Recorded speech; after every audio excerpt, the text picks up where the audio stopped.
Hello, it is Diaperperv and JayBDL, Hello. and we're still driving, so we're going to record more podcasts. And today we're going to have a discussion about should you tell anybody? And I know in our lives, we have told other people about our kinks and our interests. And I see this topic all the time on Reddit, mainly Reddit. They're like, should I tell my mom? Should I tell my family? How do I tell my girlfriend? So let's talk about it.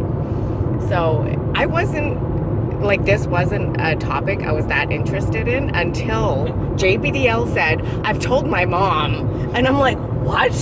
Yes. yes. I did that when I was very young and I was first discovering this part of myself.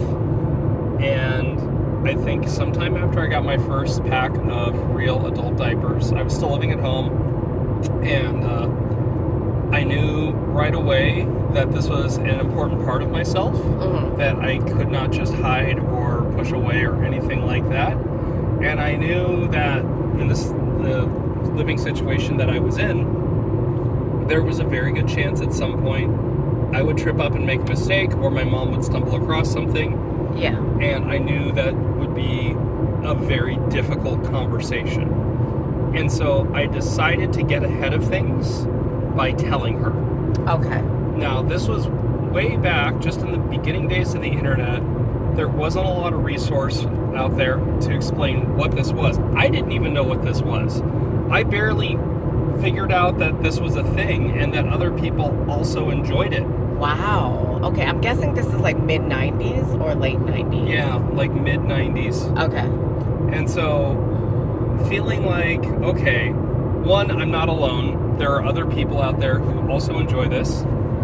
And two, it's not purely a sexual thing. There is an element of it that just makes me feel comfortable and safe and secure. Yeah. And, this is important to me psychologically. And I don't want to have that awkward conversation and have her upset and everything else. If I can talk about it ahead of time, I already know what's going to, not know what's going to happen, but I kind of can see what her reaction is, and I can plan accordingly. So very thankfully, I sat down and I said, hey, I have something I need to tell you. It was very hard for me to say the words. Yeah. I said, I'm not interested, it's like, need to be very clear. I am not interested in children at all. I am not interested in anything that this might be associated with negatively. Yeah. It's just something I found that I am attracted to, and it brings me a lot of comfort and a lot of safety and security feelings. Yeah. And that's it. And that if you see these things, like, I'm not going to flaunt it. I'm not going to be doing it all the time. But if it so happens you stumble across this in my room, that's what it is. I don't need to go see a doctor. I'm still perfectly normal. I'm still the same person I was yesterday. All of that. And fortunately, she was like, okay, all right, I don't understand why, and I don't know why, but it doesn't seem like you're hurting anyone, and, as long as you're very discreet and I don't have to see it, that's fine. I was like, cool. Okay. And if it had gone differently, I had it in my head, like, if she was very upset or angry, I would know, okay, I've got to find a way to hide this better. Yeah. Or anything like that. Obviously, that's not going to work in everybody's situation. You may have a parent or guardian who, if they were to find out, could go a completely different direction. Yeah. I'm just saying that was my experience.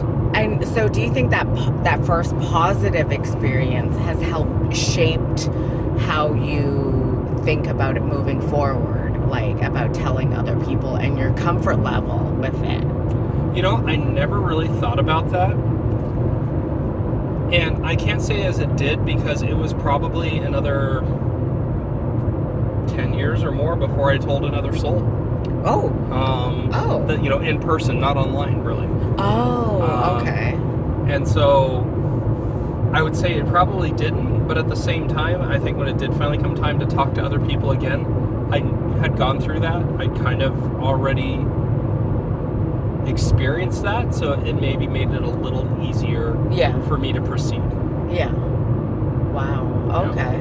So who else have you told in your life? I've told one friend. Yeah. who was not already ABDL or kink aware of any sort. Okay. A guy or a girl? A girl. We were talking about, just different things, fetishes, and did you know this person likes that? Oh, that's really interesting. And like, I think that was her feeling out my reaction. I was like, oh, that's really cool, that this person's doing that sort of thing. And then she opened up that she was interested and had attended an event. And I was like, okay, well, it sounds like you're kind of kink friendly. Here's what I like, Yeah. And they were, again, cool with it because we were friends, and I feel like we had done that little dance where we felt each other out. Right. And figured, yeah, this person's cool. They're not going to flip. Yeah. And, we talked about it, but we never, made it a part of anything else. Like, that was never part of our friendship. Right. It was just something we talked about. Right.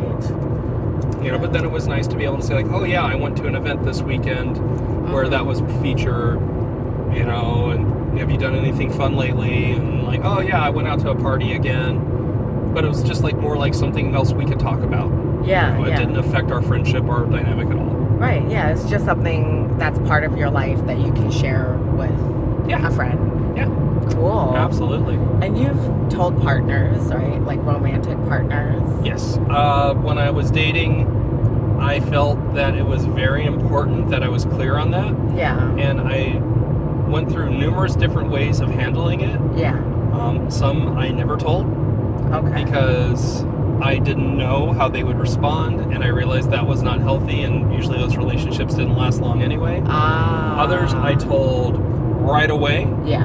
Like, hey, I don't want this going any further unless you know this about me. Which in hindsight might have been a little oversharing and a little TMI. And then there were others that I was able to have sort of, I think, that sweet spot with, where you start to develop a relationship or feelings, and you're just feeling each other out for compatibility, and that conversation may come up about, hey, what kind of fun stuff do you like to do in the bedroom, or how open are you to new things, and then going from there. So for the partners that you chose not to tell, what indicators did they have that they may not be accepting of it? It wasn't so much them as it was me. Oh, because okay. I was still trying to figure out, when was the time to say anything. Oh, okay. And I think in those cases it was probably me feeling just hesitant. Yeah. More than anything else. Right. And then I think there was maybe one or two people where it was just a general red flag. Anyway. Wait, what's a red, what kind of red flag? Oh, just the way some person acts or treats others, or a behavior that you're like, I don't like that. Like judgmental, or putting down other people. Yeah, or just someone who thinks very highly of themselves, and it's like, I don't want to go forward. Just in general, I don't want to go forward with this person. Yeah, right. Well, so I guess these were at that point, these were dates. It wasn't even a relationship. Yeah, it was just a dating. Yeah, feeling someone out. Yeah, I'm not going to tell anyone on a first date. Yeah. But as you go on second, third, fourth dates, you start to kind of figure out, all right, where am I gonna tread with this? Because I identified to myself, because I tried to do a relationship without telling anyone. Okay. Did not like that feeling at all. Oh, yeah. And I realized if there's a few things, the longer you make your list of features or characteristics a partner must have, the greater you reduce your opportunity to meet a person you're compatible with. Yes. And I feel like a lot of young people nowadays, their list of what they must have in a partner is so long that you're just trying to look for things that don't fit that, you know? And I started in the same place. I think we all did. And before this becomes a whole topic on dating, but it's I had a list. They had to like this, they had to like that, they couldn't do this, they couldn't do that. Wow. Bam, bam, bam, dozens of things. Yeah. And what I realized in dating is pick things that are very important to your core values. Yeah. Stick with that. Yeah. The rest is negotiable. And yes, absolutely. Yeah. So that was one of the things I identified as important to my core values, as somebody who would be open to this. And that if that compatibility wasn't there, regardless of anything else, I couldn't proceed with that person. Good.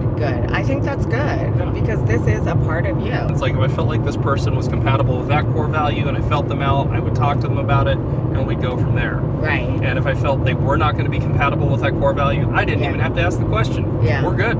I applaud you for that, for sticking with your values. And I think that's really important. Cool. So who have you told? Obviously, you said you've been very open with everyone.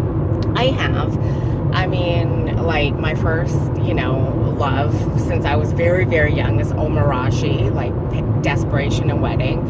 And for that, well, I didn't even know it was a thing until I discovered the internet. So once I discovered the internet, I discovered words for it and that it's a fetish and that there's other people like that. I did tell a few of my girlfriends, I think 3 of my close girlfriends, and a couple of my guy friends, and also my boss. Wow. One of my bosses, because we were cool. We would talk about everything in the office, and he was really awesome. And yeah, I just talked about that, and I don't think he had any fetishes, but he was really respectful of it, and asked me questions to learn more about it. I thought that was really, really cool. Yeah. I never hid any of my interests at all, period, with anyone really. And then as I grew older, I developed, more and different interests and fetishes.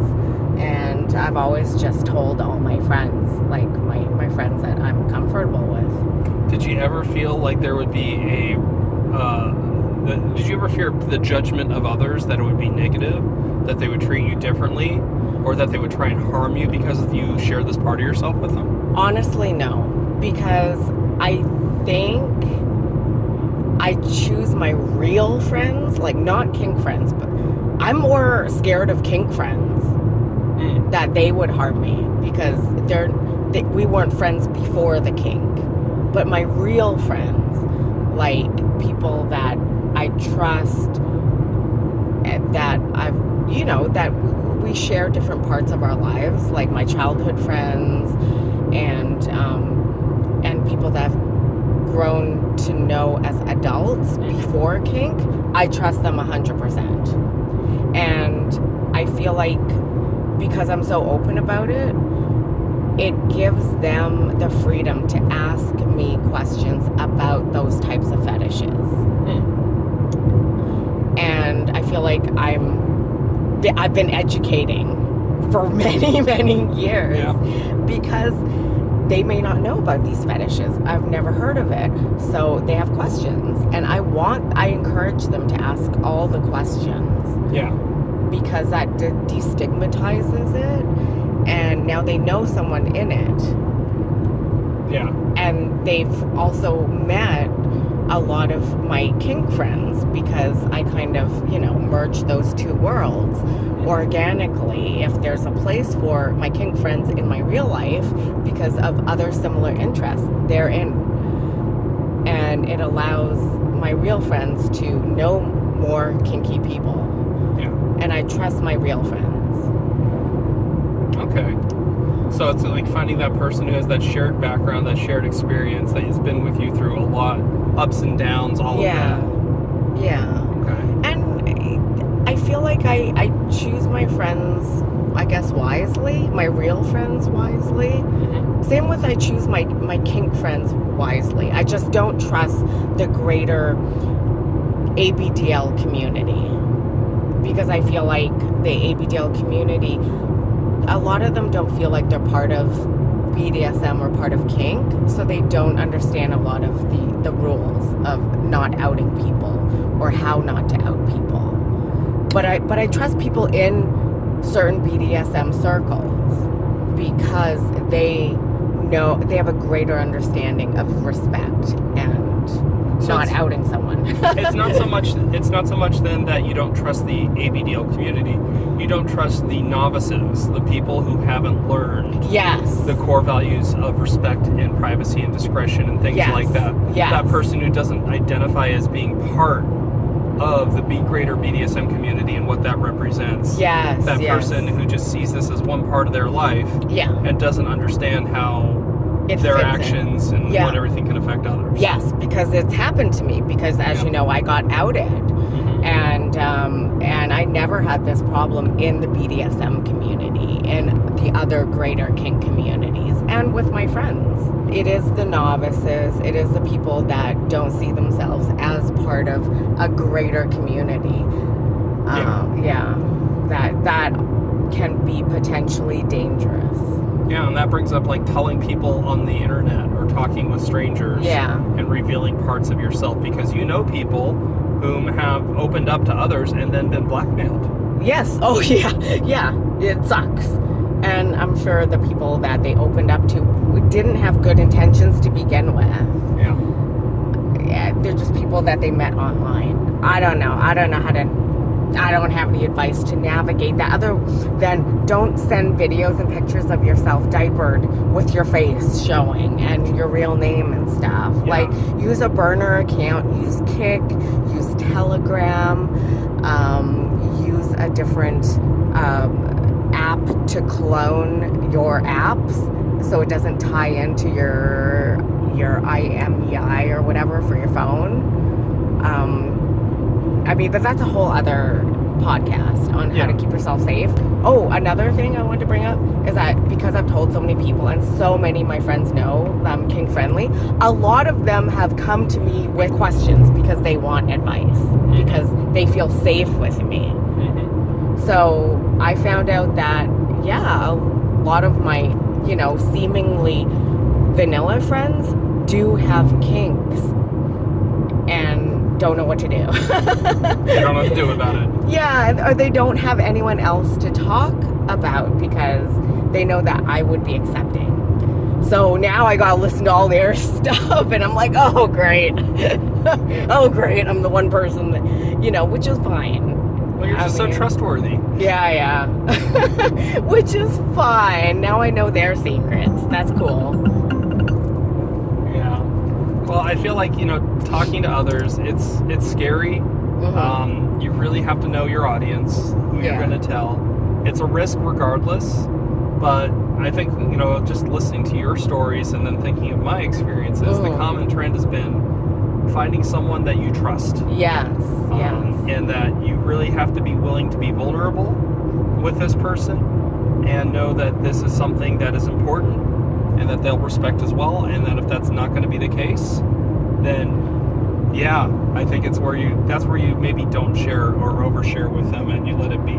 Yeah, and I think the word friends is overused. Like, there's work friends, but they're more like acquaintances. I mean, will they come to you when you're like in dire need of something to help out? I don't know. That is proven with time and with hardships. But when I say friends, I mean like real, true friends, not just acquaintances, not work buddies, not alliances or people that I can't really count on. I would say this: trust your gut when it comes to red flags. Yeah.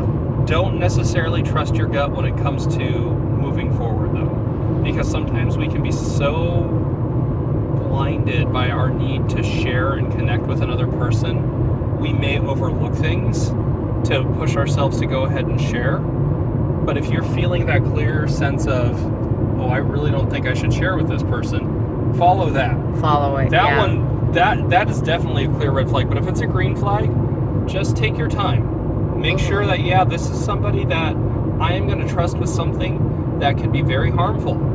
And I have to trust them.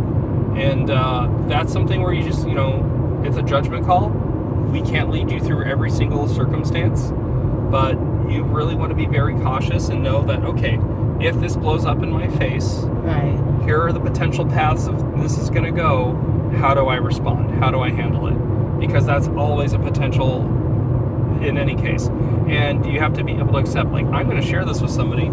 They may turn around and out me for some perverse reason. Yeah. I don't know. And if that happens, how do I respond? Like, that's another podcast right there is like, oh yeah, what if I get outed, what if right? I get outed? And I think we've done part of that. But it's just something where you have to think about that ahead of time and just know in the back of your head, okay, if this goes badly, this is what my next steps are. And also ask yourself, what are the benefits of sharing it with someone? Yeah. I think a lot of times it's also just like I was saying, you want to connect with somebody about this part of yourself. Right. And you don't want to hide it. Yeah. You want to be open and honest. And all my friends know about my YouTube channel.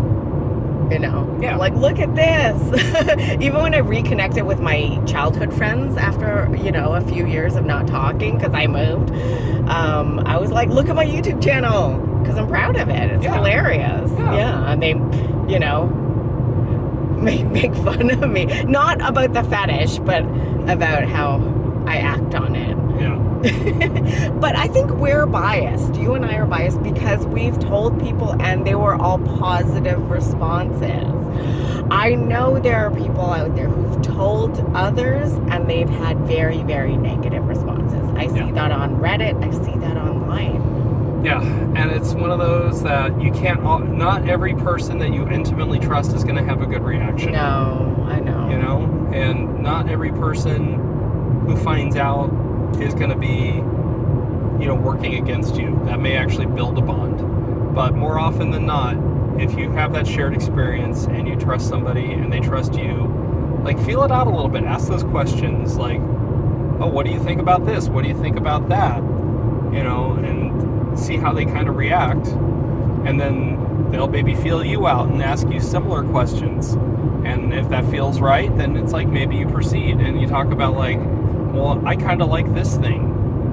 You know, you don't have to go into full detail of what you do, but you can kind of like just put it out there a little bit at a time. Yeah, that's not how I did it.